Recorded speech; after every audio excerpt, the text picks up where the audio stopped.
Elsa. Yes. Where are you from? I'm originally from the suburbs of Chicago.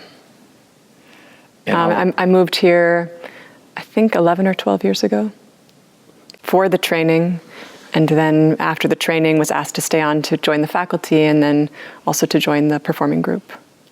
And you do therapeutic arrhythmia? Yeah, so then I continued on with my training. I also work at a special needs school that's just up the road.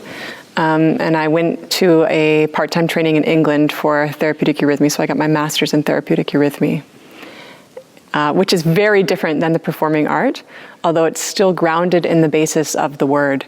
So we're working out of the nature of the sound of speech and the qualities within that, and also out of this deep wisdom of the human being. How do we understand the human being, and then how does that come through our movement? How do we express it, and how do we also transform that? And the therapeutic arrhythmia is really more about working with the different sounds and gestures and movements so that they come back towards us and go into our physical body and also into our emotional body and into our thinking body and help to bring balance to the things that are out of balance. Where with the stage art, we work with the different qualities of the gestures that we use for the sounds of speech and the sounds for music, and also the deep knowledge of the human being and how to move in different ways that can represent all of the archetypes that are possible, that we could speak about and that we can have in characters.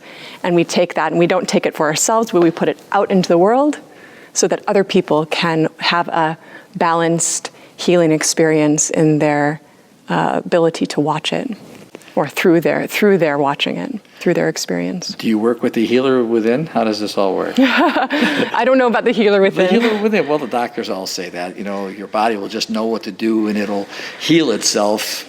No, it's not. It's not out of that principle. We work with doctors. How does that principle work with therapeutic arrhythmia? So when you work with doctors? We first work with doctors who are anthroposophical doctors who are working out of this understanding of the human being that is looking at the nature of illness as not being something that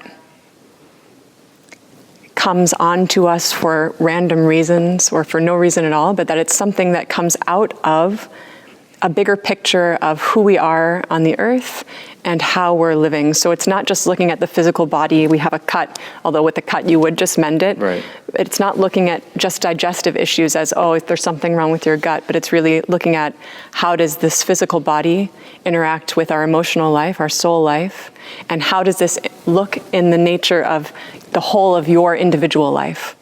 And how does this individual life that we have play into how we work out of our emotions, and then what is happening in the physical body? And it's not just from the top down, but it's also working from the physical through, because of course if our knee hurts, we're going to experience that. We might not feel so well. So that works into the soul life and emotional life as well. But we're looking at the human being out of a whole. Within that, then we can experience that the human being has an incredible capacity to heal and also to come to balance through engaging these different parts of ourselves in ways that can help bring the balance. So if I have anxiety, if I'm nervous, I'm probably going to be maybe moving a little bit faster. I'll be bouncing in my chair. I'll maybe speak quicker. I will lose the space behind me. I'll be very interested in what's in front of me. This is a very specific picture. Maybe I'm holding myself close to my body, so we can already see this through movement, that something like anxiety, which is something of the soul, it comes through and it affects our body. Our hands might go cold. So this is just one type of illness that happens to seat itself in this soul life, this emotional life, but it goes into the physical. It also affects our thinking, because if you have anxiety, your thinking is moving really quickly. So with something like eurythmy therapy, we can work with different gestures and movements, not just the sounds of speech, but different movements and capacities to be in the different realms of space, not just the space in front of us, but to also open up the space behind us, which has this natural experience of relaxing. I think everybody can experience that when we can really open up the space behind, we slow down. And also with the sounds of speech, so there are vowel sounds that really help to bring us into our center. Oo is one of these sounds, And we can experience this in the way that we create the sound through our mouth. It's really streamed out, our lips pursed together. Ooh, it's very deeply grounded. And in eurythmy, the way that we work with this is also through our physical body, pulling ourselves in, just like we would speak it. And we feel that through coming in this way, even maybe touching your hands together, we can find a centered place within us. We're working through the center of our body. And it can cause very deep experiences, not just in the moment, but also as echoes after working in this way through movement. For people that may not believe in the soul or spirit, I'm sure this still works, but do you articulate to them different ways for the therapy? Would you omit soul experiences? I mean, you really couldn't. You really couldn't, because it's so tied into the picture of the human being in which we're working with. So the other part of the self, or the immortal part, or beyond the physical part, is something that's part of the conversation then through therapy? I think most people who come to do eurythmy therapy have either are open, understand it, or know that there's something in them that isn't being met by conventional medicine. It isn't being met through the things that they've already tried. Other kinds of movement, other kinds of talk therapy. And eurythmy therapy can also be a support to these other things as well. For people who really don't want to be fixed or worked upon, but from their center work to give themselves their own confidence and to give themselves a way to come into touch with their own healing. and to really connect with that. And it's not something that in all cases you can completely do yourself. It's not going to cure cancer, but there are sequences of sounds that can give you the capacity to come back into your center and ground yourself through really intense experiences. And I've seen this work through digestive issues, through emotional issues.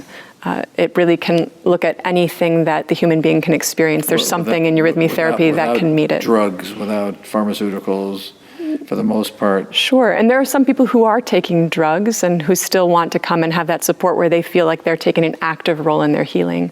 And I think that's the difference. I mean, certainly if someone is connected to eurythmy as a movement art or as a movement therapy, that they've tried it, they have an experience, and they're not sure about the soul and they're not sure about the spirit, they can still do it. But I can't, as a therapist, go in and pretend it isn't there. So I wouldn't conduct myself differently. I might use words, we could talk and use words that would be comfortable to use. Right. But I would still be acknowledging this person as someone who has, who lives in this whole picture that I carry through this anthroposophical approach. And if they're there, they're connecting with something in that. And no one's forced to believe anything. It's really something where they're given an experience, and out of that, they can come to something else. When people, I think in the world today, just generally in the world today, we're so busy and we're always engaged. We're running from one thing to the next. It's very hard to really sit and just take something in. And when there's eurythmy performed as a stage art, where you can experience all the colors and enter into the experience of the poem or the piece of literature, Shakespeare, whatever it is, when you can enter into this in a breathing way through the eurythmy, that itself is a healing gesture for the type A personalities in the world. And so there can be, without calling it therapy, I do think that there's a healing and a balancing that comes through just watching eurythmy artistically.